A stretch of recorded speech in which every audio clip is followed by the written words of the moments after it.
សួស្តីអ្នកទាំងអស់គ្នាថ្ងៃនេះខ្ញុំនឹងពំនាំនៅប្រធានបទថ្មីមួយទៀតផ្សារភ្ជាប់ជាមួយនឹងបុគ្គលិកដែលធ្វើការងារជាមួយយើងអញ្ចឹងប្រធានបទថ្ងៃនេះគឺខ្ញុំចង់លើកយកតកតងទៅនឹងតើអ្វីទៅជាការផ្សារទំនាក់ទំនងជាមួយនឹងបុគ្គលិកតើអ្នកទាំងអស់គ្នាយល់ពាក្យនឹងច្បាស់ទេតកតងទៅនឹងការផ្សារភ្ជាប់ជាមួយនឹងបុគ្គលិកប៉ុន្តែអ្នកខ្លះគាត់ដឹងហើយអ្នកខ្លះទៀតគាត់អត់សូវច្បាស់ហើយអ្នកខ្លះទៀតគាត់អត់ដឹងតើវាមានប្រយោជន៍អ្វីខ្លះដើម្បីឲ្យយើងនឹងផ្សារភ្ជាប់ត្រូវផ្សារភ្ជាប់ខ្លួននឹងជាមួយនឹងបុគ្គលិកអូខេជាទូទៅបើសិនជាយើងតំណាងឲ្យស្ថាប័នឬមួយក្រុមហ៊ុនដែលយើងកំពុងធ្វើការក្នុងនាមយើងជាថ្នាក់ដឹកនាំម្នាក់គឺសំខាន់ណាស់នៅពេលដែលយើងគិតទៅដល់ចំណុចហ្នឹងហើយអាចថាបើសិនជាយើងខ្វះការផ្សារភ្ជាប់ខ្លួនណាតែយើងថាទំនាក់ទំនងជាមួយនឹងបុគ្គលិកហ្នឹងគឺធ្វើឲ្យយើងហ្នឹងបាត់បង់នៅផលប្រយោជន៍ច្រើនហើយលទ្ធភាពនៃការផលិតហ្នឹងក៏វាកាន់តែធ្លាក់ចុះដែរអាហ្នឹងគឺជាបញ្ហាអញ្ចឹងដើម្បីឲ្យមានការផ្សារភ្ជាប់ជាមួយនឹងបុគ្គលិកឲ្យកាន់តែល្អហ្នឹងតើអ្នកនរគ្នាមានជាបទពិសោធន៍ឬមួយក៏មានគំនិតអ្វីខ្លះដើម្បីចែករំលែកអញ្ចឹងបើសិនជាអ្នកនរគ្នាជួយចែករំលែកមកខ្ញុំផងហើយព្យាយាមធ្វើម៉េចអាចជួយ comment ពីក្រោមវីដេអូខ្ញុំនឹងក៏បានដែរអញ្ចឹងណាអញ្ចឹងខ្ញុំគិតថាល្អបើសិនអ្នកនរគ្នាធ្វើអញ្ចឹងបានខ្ញុំពិតជាអរគុណច្រើនចំពោះការព្យាយាមបើកចិត្តចែករំលែកប៉ុន្តែត្រឡប់មកវិញតកតងទៅនឹងអ្វីដែលខ្ញុំចង់ចែករំលែកថ្ងៃនេះគឺខ្ញុំមានគំនិតមួយចំនួនហើយសង្ឃឹមថាអ្នកទាំងអស់គ្នានឹងព្យាយាមអាចថាបើសិនអ្នកគ្នាមានហើយក៏ល្អហើយបើសិនអ្នកគ្នាអាចថាអ្នកគ្នានៅខ្វះខាតចន្លោះនៅចំណុចណាមួយដែលខ្ញុំលើកមកនៅប្រធានបទមួយហ្នឹងអ្នកគ្នាព្យាយាមស្វែងយល់បន្ថែមមកហើយព្យាយាមអភិវឌ្ឍហើយព្យាយាមយកទៅអនុវត្តជាក់ស្ដែងដើម្បីឲ្យខ្លាចទៅជាប្រយោជន៍ចំណុចទី1ដែលយើងត្រូវគិតតើធ្វើយ៉ាងម៉េចដើម្បីឲ្យមានទំនាក់ទំនងជាមួយបុគ្គលិកនោះឲ្យកាន់តែស៊ីជម្រៅអញ្ចឹងណាទី1គឺតកតងទៅនឹងការគ្រប់គ្រងការគ្រប់គ្រងគឺសំខាន់ណាស់អ្នកនរគ្នាគឺយើងត្រូវតែគិតថាតើការគ្រប់គ្រងយើងនឹងនៅលើដៃយើងហើយឬនៅអញ្ចឹងណាអញ្ចឹងការគ្រប់គ្រងនោះសំខាន់ណាស់មិនមែនការគ្រប់គ្រងនោះបែងចែកទៅមិនអីទេអ្នកឯងធ្វើក៏ធ្វើទៅអីក៏អីទៅមិនធ្វើក៏អត់ទៅអាហ្នឹងមិនមែនគេហៅថាការគ្រប់គ្រងដោយដៃផ្ទាល់ទេណាអាហ្នឹងវាទៅជាការចែករំលែកការគ្រប់គ្រងហ្នឹងទៅវិញអញ្ចឹងអ្នកនរគ្នាអត់ទាន់មានភាពឯករាជ្យនៅក្នុងការគ្រប់គ្រងហ្នឹងទេអញ្ចឹងព្យាយាមអភិវឌ្ឍបន្ថែមទៅទៅនឹងការគ្រប់គ្រងធ្វើយ៉ាងម៉េចឲ្យវាមានគេហៅថាឯករាជ្យអញ្ចឹងណាមានភាពឯករាជ្យក្នុងការគ្រប់គ្រងនៅពេលដែលយើងដឹងថាបុគ្គលិកយើងនៅក្រោមបង្គាប់យើងហើយអ្នកនរត្រូវធ្វើខ្លួនយ៉ាងម៉េចក៏ដោយឲ្យខ្លាចជាអ្នកគ្រប់គ្រងអញ្ចឹងហើយព្យាយាមធ្វើដូចខ្ញុំនិយាយពីវីដេអូមុនដែរតកតងទៅនឹងការគ្រប់គ្រងហ្នឹងព្យាយាមអភិវឌ្ឍផ្លាស់ប្ដូរវាទៅជា leadership អញ្ចឹងណាអានឹងជាផ្នែកសំខាន់នៃការគ្រប់គ្រងអានឹងចំណុចទី1ដែលយើងត្រូវពិចារណាតកតងទៅនឹងការផ្សារភ្ជាប់ជាមួយនឹងបុគ្គលិកហ្នឹងហើយការអាសាញការងារការចាត់តាំងដាក់ការងារមួយធ្វើយ៉ាងម៉េចក៏ដោយឲ្យត្រូវមានការងារហ្នឹងឲ្យវាមានន័យវាផងមិនមែនចេះតែដាក់ឲ្យតែបានទេត្រូវមានអត្ថន័យវាថា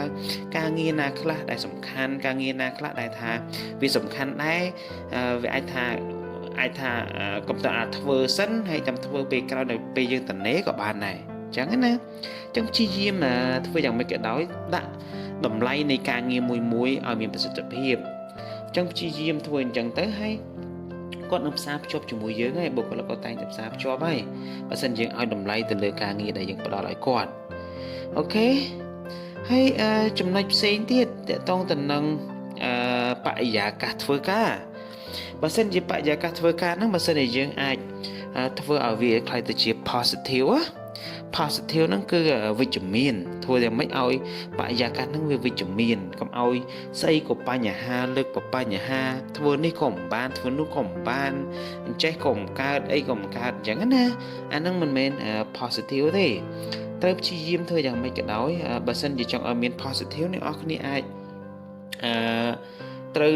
ត្រូវឲ្យគាត់ធ្វើការងារជាក្រុមលើកទឹកចិត្តគាត់ឲ្យគាត់ធ្វើណាហើយបន្តបណ្ដាលគាត់បើសិនជាអាចទេបន្តបណ្ដាលគាត់មកយើងធ្វើជាបទបង្ហាញធ្វើជាអីឲ្យគាត់ឃើញទៅហើយបន្តបណ្ដាលគាត់នាំគាត់ធ្វើអាហ្នឹងហើយព្យាយាមឲ្យតម្លៃទៅលើការធ្វើរបស់គាត់ហ្នឹងហើយផ្ដល់គុណតម្លៃការសរសើរការលើកទឹកចិត្តផ្សេងៗហ្នឹង motivation ដែលខ្ញុំនិយាយហ្នឹងគឺសំខាន់ណាស់ដូចខ្ញុំនិយាយទៅដល់ motivation basic motivation ពីដើមហ្នឹងគឺអញ្ចឹងគឺមានប្រហែលចំណុចនេះអ្នកនរគ្នាមើលវីដេអូខ្ញុំទៅហើយឃើញហើយអញ្ចឹងណាអញ្ចឹងអាហ្នឹងគឺចំណុចទាក់ទងទៅនឹង positive work environment អញ្ចឹងគឺសំខាន់ហើយចំណុចផ្សេងដទៃទៀតមានដូចជាការអភិវឌ្ឍនិងការបង្កើតឲ្យមានឱកាសអញ្ចឹងបើសិនជាក្នុងលក្ខខណ្ឌដែលយើងធ្វើឲ្យគាត់មានឱកាស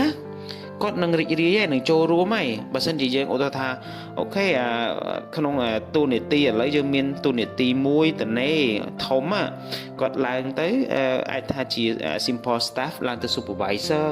ឬមួយ supervisor ឡើងទៅ manager អីចឹងណាអញ្ចឹងយើងព្យាយាមបង្កើតឲ្យមានឱកាសនៅក្នុងក្រុមហ៊ុនហ្នឹងទៅហើយឲ្យគាត់ចូលរួមហើយផ្សេងស្នាដៃផ្សេងអីទៅដើម្បីឲ្យគាត់ហ្នឹងចូលរួមជាមួយយើងអញ្ចឹងមិនពិបាកទេនៅពេលដែលយើងលើកយកចំណុចហ្នឹងមកនិយាយ